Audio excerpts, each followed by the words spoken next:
Don't under estimate the power of a common man. इस dialogue को famous किया था शाहरुख खान साहब ने, लेकिन इसको मैदान पर अंजाम दिया है कॉमन प्लेयर जिनका नाम भी इत्तेफाक से शाहरुख खान ही है, और शाहरुख खान के जो टीम है ओरिजिनल शाहरुख खान उनके खिलाफ ही आया। तो इस बड़े दिलचस्प मैच पे हम चर्चा करेंगे। आप देख रहे हैं ESPN cricket info T20 time out.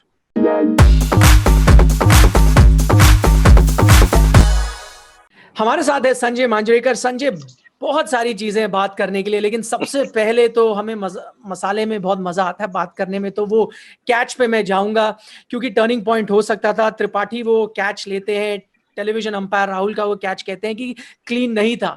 मैं जहां पर भी देख रहा हूं, चाहे सोशल मीडिया हो, कमेंट्री हो, जो भी कार्यक्रम, एक भी मुझे शख्स नहीं मिला जिसने कहा कि वो कैच नहीं था। सिर्फ शायद थर्ड अंपायर ही इकलौते इंसान थे। इतनी बड़ी चूक कैसे हुई? क्योंकि एक चीज जो मैं बार बार कहता हूं जब मैं कमेंट्री करता हूं कि जब लो कैचेस का मामला होता है और डीप वाले कैचेस होते हैं, तो टीवी अंपायर को इंसिस्ट करना चाहिए कि मुझे रियल टाइम रिप्ले भी दिखाएं, क्योंकि रियल टाइम रिप्ले जब दिखाते हो तो फिर बहुत ही क्लियर एक आइडिया आ जाती है कि ये कैच लिया है या नहीं। और जब रियल टाइम रिप्ले में डाउट हो फिर आप स्लो डाउन कीजिए, फिर उसके ऊपर आप जूम डालें। तो जब डायरेक्टली स्लो मोशन में क्लोजअप आप देंगे टीवी अंपायर को, तो वो पिक्चर थोड़ी सी हेजी हो जाती है। और हमने इंडिया इंग्लैंड सीरीज के दौरान एक क्लीन कैच को फ्रीज करके दिखाया था, ऐसे लोगों को बताने के लिए कि अगर ये कैच हम इस मोमेंट पे फ्रीज करते तो कोई भी टीवी अंपायर कहेगा कि ये बॉल ग्राउंड को टच कर रही है, लेकिन दिख रहा था रियल टाइम में और बाकी एंगल से ये बिल्कुल क्लीन कैच था। तो ये एक जो चीज है, और इस स्तर में इतना बड़ा लीग जो है, इतने स्टेक्स हाई है, यहाँ पर ये चीज जब होती नहीं है तो मुझे बहुत क्या कहते हैं इरिटेशन होती है कि रियल टाइम रिप्ले दिखाइए, रियल टाइम, उसमें टीवी अंपायर को बेहतर आइडिया आ जाएगा। और सॉफ्ट सिग्नल का मैं हमेशा सपोर्टर रहा हूं, और आज हमको देखने को मिल गया कि अगर सॉफ्ट सिग्नल होता तो शायद दांडेकर बोलते कि सॉफ्ट सिग्नल्स के साथ जाऊंगा मैं, क्योंकि उन्होंने 10-12 रिप्लेस देखे उसी एक्शन के, यानी ये बताता है कि वो श्योर नहीं थे, बार बार देख रहे थे। तो सॉफ्ट सिग्नल यहाँ पर एक का मदद बन जाती है, गाइड बन जाती है। जब टीवी अंपायर भी ना एकदम सर्टन हो तो फिर सॉफ्ट सिग्नल काम में आ जाता है। एक दूसरी चीज मेरे ध्यान में आई निखिल, कि अगर कोई भी कैमरा एंगल ठीक नहीं पकड़ता और यहाँ पर सॉफ्ट सिग्नल नहीं है, कुछ नहीं, टीवी अंपायर के हाथ में आ गया ये कैच देखने के लिए और उसको कोई भी एंगल ठीक नहीं मिला, तो वो क्या निर्णय लेगा? वो वापस जाए ग्राउंड अंपायर के पास और बोले कि आप निर्णय ले, है ना? ऐसा हाँ, बट मुमकिन है। सॉफ्ट सिग्नल वही होता है कि अंपायर ने वहां पर निर्णय लिया है, कहा है कि देखिए हमको यहां से ऐसे लगता है, लेकिन आप फिर से देखिए।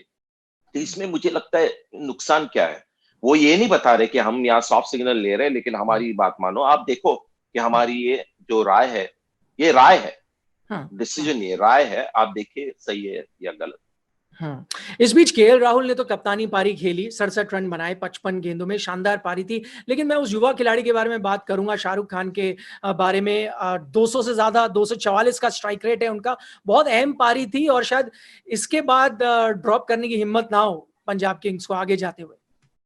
या थोड़ा सा अनफेयर ड्रॉप भी किया उनको, क्योंकि उन्होंने थोड़ा स्पार्क दिखाया था, और नाम में कुछ बात है कि ऐसे नाम का बंदा शायद मेंट फॉर सक्सेस है। मैं थोड़ा सा डिसअपॉइंटेड था कि एंड में जब मैच जीते तो उन्होंने ऐसे नहीं किया शाहरुख खान की तरह। लेकिन अच्छा लग रहा है कि ये आईपीएल थोड़ा सा यादगार इसीलिए रहेगा निखिल के बहुत लो प्रोफाइल, थोड़े से नॉन स्टार प्लेयर्स बहुत अच्छी परफॉर्मेंस कर रहे हैं। राहुल त्रिपाठी देखिए, वेंकट अय्यर देखिए, अर्शदीप सिंह, और अभी शाहरुख खान।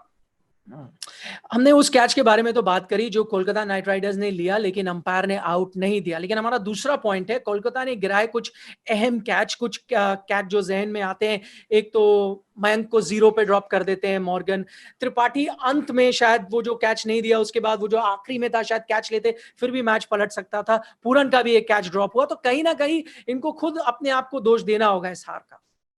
जी हाँ, देना होगा। और हमने आईपीएल में काफी कैचेस ओवर द इयर्स देखे हैं कि ड्रॉप हो जाते हैं, उसका कारण क्या पता नहीं। लेकिन आज एक बहुत ही अलग चीज हुई कि बाउंड्री पे जब हम ऐसे कैचेस देखते हैं ना, कि लग रहा है कि छक्का जा रहा है, बाउंड्री के ऊपर गेंद जा रही है, और वो फिर ऐसे फ्लिक करके इधर रन बचाते या कैच लेते, बहुत कम बार इसको हमने देखा है कि थोड़ा सा मिस हो गया या गलती हो गई। बहुत कम बार देखने को मिलता है। ये दाद देनी होगी मॉडर्न प्लेयर्स की कि ये जो होता है बाउंड्री के इर्द गिर्द जो मैजिक करते हैं, वो ज्यादातर सक्सेसफुल होता है, क्योंकि जी हाँ, दोष दो तीन चीजों से देना चाहिए। एक तो कैचेस ड्रॉप किए, रन्स ज्यादा नहीं थे बोर्ड के ऊपर, 180 तो मिनिमम बनने चाहिए थे, क्योंकि ड्यू फैक्टर आने वाला था शाम को, पिच अच्छा था, और थोड़ी सी बल्लेबाजी, Andre Russell missing, Lockie Ferguson ने, बहुत सारे कारण। वैसे हम कारण तलाश रहे हैं हार के, क्या एक और कारण, एक गेंदबाज आज कम खिलाया, माना वेंकटेश अय्यर कभी कभी अच्छा कर लेते हैं, बट आपका फिफ्थ गेंदबाज वेंकटेश अय्यर, नीतीश राणा नहीं हो सकते, खासतौर पर जब आप कह रहे हैं कि टोटल भी इतना बड़ा नहीं था। देखिए प्रॉब्लम ये थी कि अगर बॉलर लेना हो स्पेशलिस्ट, तो एक बल्लेबाज उनको कम करना पड़ता था, और उनकी बल्लेबाजी काफी प्रॉब्लम चल रही, क्योंकि बच रहे राहुल त्रिपाठी और अय्यर, और थोड़ा बहुत नीतीश राणा रन बना रहे। आज अगर आपने देखा फिर से बल्लेबाजी, साइफर्ट को लिया उन्होंने, और फिर दिनेश कार्तिक और मॉर्गन, जब वक्त आ गया था कि अभी एक्सेलरेट करे, थोड़ा सा रन रेट बढ़ाए, तो इन्होंने 17 बॉल खेले तीनों ने मिलकर और किए 15 रन। और वो एक मोमेंट अभी ध्यान में इतना आता नहीं, कैचेस ड्रॉप ध्यान में आते हैं, अंपायर की गलत डिसीजन ध्यान में आता है, लेकिन अगर आप अंत में 17 बॉलों में 15 रन करते हो, तो फिर आप थोड़ी सी हार को एक न्योता देते हुए, मुझे लगता है। इस बीच अगर कुछ पॉजिटिव देखें कोलकाता के लिए, तो वो फिर एक बार वही नाम है जो हम अक्सर लेते आए हैं, वो है वेंकटेश अय्यर का। 67 रन आज बनाते हैं, गेंदबाजी में जब भी मौका मिलता है, जितनी काबिलियत है उतना अच्छा प्रदर्शन करते हैं। लेकिन सवाल बहुत बड़ा है संजय, हम ये पूछ रहे हैं क्या ये वो ऑलराउंडर है जिसको इंडियन टीम की तलाश है, क्योंकि हम वो अक्सर मीडियम पेस ऑलराउंडर ढूंढते ही रहते हैं। जी, और मुझे लगता है कि ढूंढना नहीं चाहिए, अगर कोई आ जाए जो इम्प्रेसिव है, तो फिर आप ले लो उनको। अगर ऑलराउंडर ढूंढते रहेंगे तो इंग्लैंड जैसा हाल होगा, जो 50 सालों से ऑलराउंडर ढूंढते आ रहे हैं, उनको मिल नहीं रहे। और अभी बेन स्टोक्स भी फिर भी अगर देखे तो ज्यादा बैटिंग ऑलराउंडर है, तो ऑलराउंडर ऐसा होना वो भी चाहिए कि एक्सपोर्ट करके लाए हैं वो।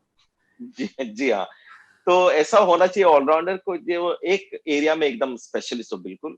थोड़ा सा वो नहीं, उसको इंग्लिश में कुछ और कहते हैं, उसका टर्म मैं यहाँ पर नहीं लेना आपको चाहूंगा। याद नहीं आ रहा होगा मेरे ख्याल से। हाँ, और मैंने डिसाइड किया कि वो टर्म शायद लोगों को समझ में नहीं आता, तो मैं नहीं बोलता। लेकिन मैंने देखा है शिवम दुबे को उसी रोल में, और हार्दिक पांड्या को हाल ही में, सीम बॉलर ऑलराउंडर, बैटिंग ऑलराउंडर जैसे, या बॉलिंग ऑलराउंडर कहिए, तो शिवम दुबे से तो बिल्कुल काफी बेहतर लग रहे हैं वेंकटेश अय्यर। उनके बल्लेबाजी में भी मैं उनके आंकड़े देख रहा था कि फर्स्ट क्लास क्रिकेट में एवरेज 36 का है, लिस्ट ए में 92 की स्ट्राइक रेट है, 47 का एवरेज, T20 में भी स्ट्राइक रेट बढ़िया, और कुछ 37 का उनका एवरेज है। तो ये जो हम देख रहे हैं, ये फ्लूक नहीं है, इन्होंने ये करके दिखाया है। और आज स्पिन के खिलाफ भी उन्होंने अपनी क्लास देखी। तो 2 साल के बाद वेंकटेश अय्यर कहाँ होंगे पता नहीं, क्योंकि आईपीएल का हमने देखा, सैम करन अब सीएसके की टीम में फिट नहीं हो रहे। तो ये ऐसे सब चीजें हो सकते हैं, लेकिन आज की तारीख में अगर देखें तो बहुत ही एक्साइटिंग एक टैलेंट इस आईपीएल के थ्रू मिल गया, और 2 तो ओवर कर सकते हैं, 2-3, और अगर उनका दिन हो अच्छा और पिच उनके मुनासिब हो तो 4 ओवर भी कंप्लीट कर सकते हैं। लेकिन ऐसे मैच में जाना नहीं चाहिए कि ये हमारे फिफ्थ बॉलर होंगे जो 4 ओवर डालेंगे, ये बोनस बॉलर। अब हम पंजाब किंग्स की बल्लेबाजी के बारे में बात कर चुके हैं, अब गेंदबाजी पर आता हूं। और अर्शदीप, जिनके आप लगातार फैन बनते आ रहे हैं, उनकी आज तिकड़ी हमने देखी, 3 विकेट चटकाते हैं 45 रन देकर। लेकिन मैं उस गेंद के बारे में बात करूंगा ना जो शुभमन गिल को डाली। अब तक तो यही लग रहा था कि ये वो है एक्यूरेट बॉलर है, स्लोअर वन डालेंगे, विकेटें निकालेंगे, लेकिन आज स्विंग कराया। वो लेफ्ट आर्म पेसर जब राइट हैंडर को अंदर लाता है, उसको देखने का मजा ही कुछ और है। जी, और आपने जहां पर बात की, और यहाँ पर टीवी चल रहा है स्टार स्पोर्ट्स, और वही विकेट अभी रिप्ले चल रहा है। तो कोइंसिडेंस देखिए, तो मैं देख रहा हूँ, जी हाँ, प्रॉपर इन स्विंग डाली है उन्होंने। और शुभमन गिल की थोड़ी सी ये प्रॉब्लम है फुटवर्क की, आगे आने में थोड़ा सा लेट हो जाते हैं। और ये अर्शदीप के पास जो रेंज है ना, जैसे बल्लेबाज हम कहते हैं 360 डिग्री वाले बल्लेबाज, उस तरह से ये वैसे बॉलर है कि हर जो चाहिए बॉल आपको T20 क्रिकेट में, वो उनके पास है। अंत में जब उन्होंने 14 रन दिए एक ओवर में और फिर विकेट भी लिया, तो भी वो थोड़े से अपने से नाराज थे। नहीं तो आजकल देखते हैं हमने कि 14 रन पड़ गया, मार पड़ गई, और फिर बल्लेबाज को आउट किया, तो ये उसकी तरफ गालियां ये वो सब होता है। तो चुपचाप थे, क्योंकि उनको लग रहा था मैंने बहुत ज्यादा रन दिए इस ओवर में, और वो भी उन्होंने बाद में कर दिया। और फिर तेज यॉर्कर्स भी देखे, तो under the radar, low profile, लेकिन है बहुत ही स्पेशल बॉलर। अब मैं जाऊँगा उस पॉइंट पर जो आपने शुरुआत में ही बात की थी कि 165 आपको लगा थोड़ा-सा टोटल जो था इतना बड़ा नहीं था, बिलो पार ही आपको लग रहा था। उसके पीछे एक बड़ा कारण थे बेशकीमती बिश्नोई जिन्होंने 2 विकेट चटकाए 22 रन देकर। एक तो इकॉनमी शानदार है, उसके अलावा मैं देख रहा हूँ जो 2 विकेट लिए आज वो इन फॉर्म बल्लेबाज थे। यही टोटल बहुत बड़ा हो सकता था। जी हाँ, दोनों सेट बल्लेबाजों को उन्होंने आउट लिया। I think Tripathi and Iyer दोनों को उन्होंने जी। आउट लिया और हुँ, सीज़न ऐसे ही चल रहा है उनका। हाँ। और मुझे थोड़ी-सी हैरानी हुई जब फेबियन एलन को गेंदबाज़ी दी अय्यर के खिलाफ। अगर बिश्नोई तो तब लाते तो शायद वो कुछ करके दिखाते, लेकिन शायद इतने कंफर्टेबल नहीं है पहले 6 ओवर में डालने के लिए। फेबियन एलन डालते इसलिए उनको मौका दिया।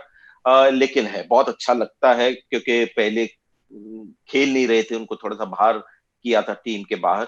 लेकिन ऐसे गेंदबाज थोड़े चहल की तरह उनका पूरा स्टाइल है और टेम्परामेंट भी बहुत बढ़िया।